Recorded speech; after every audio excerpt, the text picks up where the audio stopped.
Life often asks us to let go, not because we don't care, but because our hearts, minds, and souls deserve peace. Emotional detachment isn't about shutting down. It's about creating healthy boundaries, reclaiming your energy, and protecting your well-being. Today, I want to share 5 rules that guide you in the delicate art of emotionally detaching from someone so you can regain control of your life without guilt or shame. The very first step in emotionally detaching from someone is to truly acknowledge what you are feeling, without trying to fix it, suppress it, or explain it away. So often we are taught that certain emotions are bad or unacceptable. We feel ashamed for being angry, embarrassed for feeling hurt, or guilty for wanting space. But here's the truth. Every emotion you experience is a signal, a message from your inner self that something matters deeply to you. To acknowledge your feelings means to pause, breathe, and ask yourself, what am I feeling right now? Why am I feeling this way? Don't rush through this process. Sit with your emotions as you would sit with a friend in pain, without judgment, without trying to change them. Naming your feelings is powerful. Say to yourself, I am hurt, I am angry, I feel disappointed. When you can articulate what you feel, you begin to separate your identity from your emotional experiences. You recognize that feeling does not make you weak, it makes you human. Acknowledging your feelings also requires radical honesty with yourself. Stop pretending everything is fine or blaming the other person for how you feel. Emotional detachment is not about shutting down. It's about seeing your own experience clearly. Allow yourself to cry if you need to journal your thoughts, or simply to sit in quiet reflection. The more you honor your emotions, the less they control you. Remember, feelings are not permanent. They are lasha. Like waves in the ocean, you don't have to act on every wave, and you certainly don't have to let them drown you. By acknowledging your feelings without judgment, you create the space to observe them, learn from them, and ultimately let them guide you toward clarity and freedom. This is the cornerstone of emotional detachment, knowing yourself deeply enough to recognize your emotions, honor them, and then decide consciously how to move forward. Once you've acknowledged your feelings, the next crucial step in emotional detachment is learning to accept what you cannot control. So often we exhaust ourselves trying to change people, situations, or outcomes that are simply beyond our influence. We replay conversations, imagine different scenarios, and carry the weight of what-ifs on our shoulders. This struggle is exhausting because it asks you to fight against reality itself. Acceptance does not mean approval, and it certainly doesn't mean giving up. It means recognizing the limits of your influence. You cannot control someone else's emotions, their decisions, or their reactions, but you can control your own. Accepting what you cannot control is about turning inward rather than outward for your sense of peace. It's about saying, I cannot change them. I cannot rewrite the past. I cannot make someone love, respect, or understand me, but I can choose how I respond, and I can protect my heart. This rule requires humility and courage. It requires you to let go of the illusion that your emotional energy can fix or save others. You must release the belief that their choices are a reflection of your worth or that you are responsible for their happiness. The moment you stop trying to control what is uncontrollable, you reclaim your power. Your energy is no longer drained by endless worry or futile attempts to manage someone else's behavior. It becomes available for your own in growth, healing, and self-discovery. Acceptance is also an ongoing practice. It will not come in a single moment. It requires daily reminders. When the urge to intervene arises, pause, breathe, reflect. Is this something I can influence, or am I trying to carry a weight that isn't mine to carry? The more you practice acceptance, the more emotionally resilient you become. You begin to understand that detachment is not about indifference. It is about clarity. You care enough about yourself to step back from the chaos, to honor your boundaries, and to invest your energy where it truly matters. Remember, acceptance frees you. It releases you from the invisible chains of expectation and disappointment. It allows you to see life as it is rather than as you wish it could be. By accepting what you cannot control, you create space for peace, self-respect, and emotional freedom, because true detachment begins not by controlling others, but by mastering yourself. Emotional detachment is impossible without boundaries. Boundaries are not walls built to isolate you from the world. They are guardrails that keep your heart safe while still allowing you to engage fully with life. They are a declaration that your well-being matters, that your feelings are valid, and that your energy is precious. When you set boundaries, you are telling yourself and the world that your peace is non-negotiable. Setting boundaries begins with clarity. You must first identify what behaviors, words, or situations are harmful to your emotional health. Perhaps it's constant criticism, manipulation, or the expectation that you always accommodate others at your own expense. Perhaps it's someone who dismisses your feelings or undermines your worth. Whatever it is, name it clearly. Boundaries cannot exist without understanding what threatens your inner peace. Once you know what you need to protect, boundaries must be communicated both to yourself and others. This can feel uncomfortable at first, especially if you've spent years prioritizing other people's needs over your own.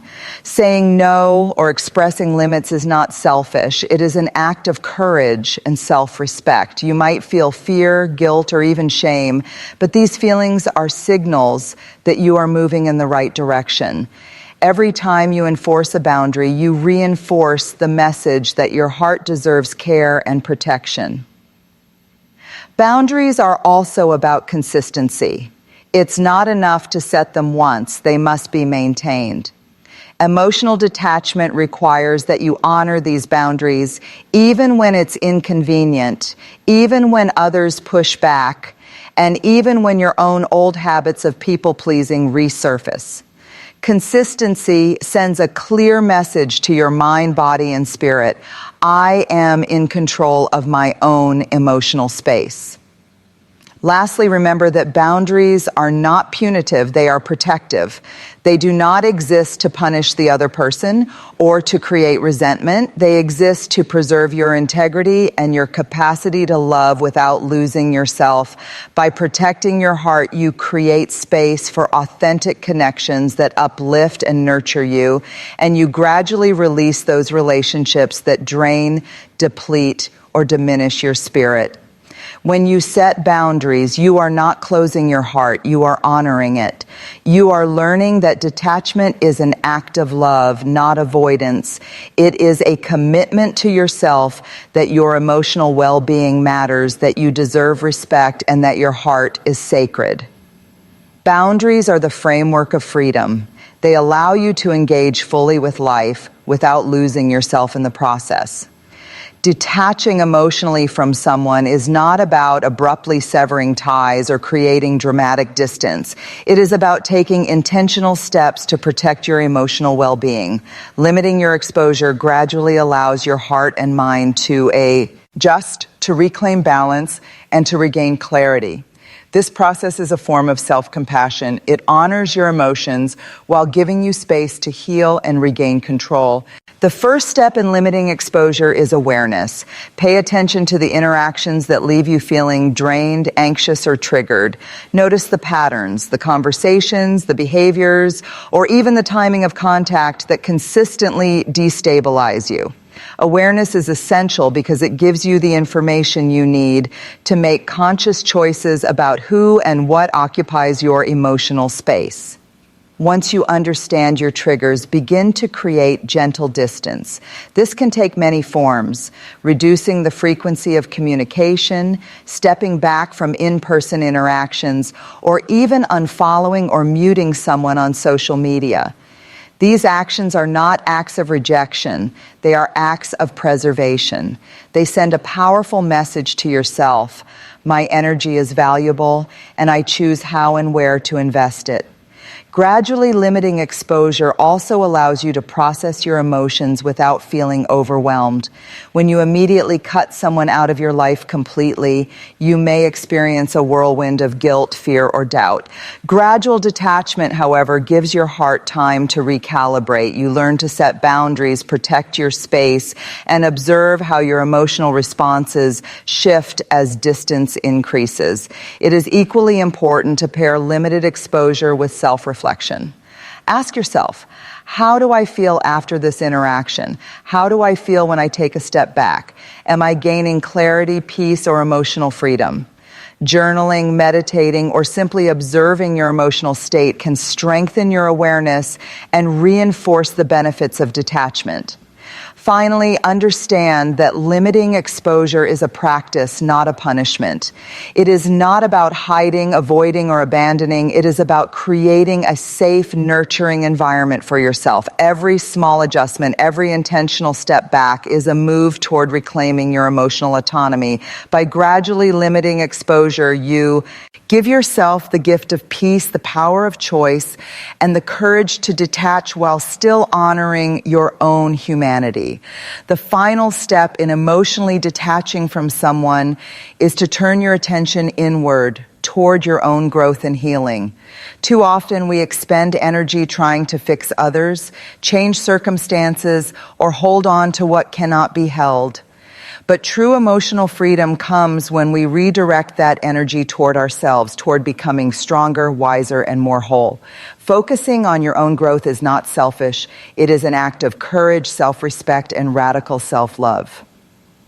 Start by acknowledging that you are a work in progress. Growth doesn't happen overnight. It is a daily practice of reflection, learning, and self-compassion. Take time to explore who you are apart from this person.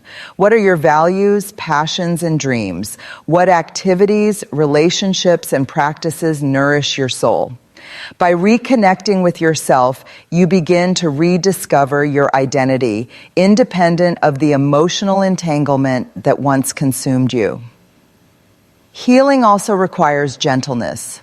You may find yourself revisiting old wounds, feeling hurt, or even questioning your worth. These moments are not setbacks. They are opportunities to understand yourself more deeply. Journaling, meditation, therapy, or creative expression can be powerful tools to process emotions, gain clarity, and nurture resilience. The more you invest in your healing, the less dependent you become on external validation or approval. Growth involves creating a vision for the person you want to become. What habits, mindsets, and relationships will support your emotional freedom? What boundaries will you maintain to ensure that your heart is protected in the future? By focusing on personal development, you shift your energy from frustration and loss to empowerment and possibility. You begin to see that your life is not defined by one person's actions or presence, but by the courage, love, and strength you cultivate within yourself. Finally, understand that this journey is ongoing. Emotional detachment is not a single act. It is a lifelong practice of self-awareness, self-care, and self-respect. Every step you take toward growth and healing is a step away from emotional dependency and a step toward freedom.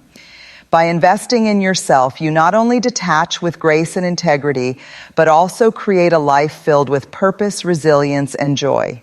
Your energy becomes your own, and your heart becomes your sanctuary, a place where you are whole, valued, and truly free.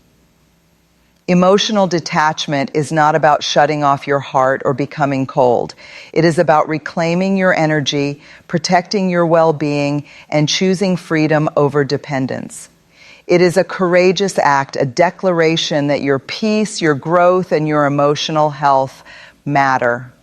Through the journey of detachment, you are not abandoning love or compassion. You are redefining how you love yourself and how you allow others to influence your inner world. The first rule, acknowledging your feelings without judgment, sets the foundation. Too often, we suppress or dismiss our emotions, believing they are a sign of weakness. But emotions are messages. signals that something matters deeply, that our boundaries have been crossed, or that our hearts need care. By naming what we feel and sitting with it, we give ourselves the clarity to understand our needs. This honesty with ourselves is the first step toward freedom. Acceptance of what you cannot control follows naturally. We cannot change the choices, actions, or emotions of others, and clinging to the illusion of control only leads to frustration, resentment, and exhaustion. Emotional detachment begins when we release the need to manage someone else's reality and instead focus on our own responses. Acceptance is a radical act of courage. It allows us to reclaim the energy that was being wasted on things beyond our influence. Boundaries are the protective framework of detachment. They are not walls meant to isolate us, but guardrails that preserve our hearts. Setting boundaries requires clarity, honesty, and consistent enforcement. When we define what is acceptable and what is not, we signal to ourselves and to others that our emotional well-being is non-negotiable. Boundaries create a safe space in which we can heal, grow, and thrive without being diminished by harmful behaviors. Limiting exposure gradually is a practical application of these principles. Detachment is not abrupt or punitive. It is a careful, intentional process that allows our hearts to adjust. By reducing contact, stepping back from triggers,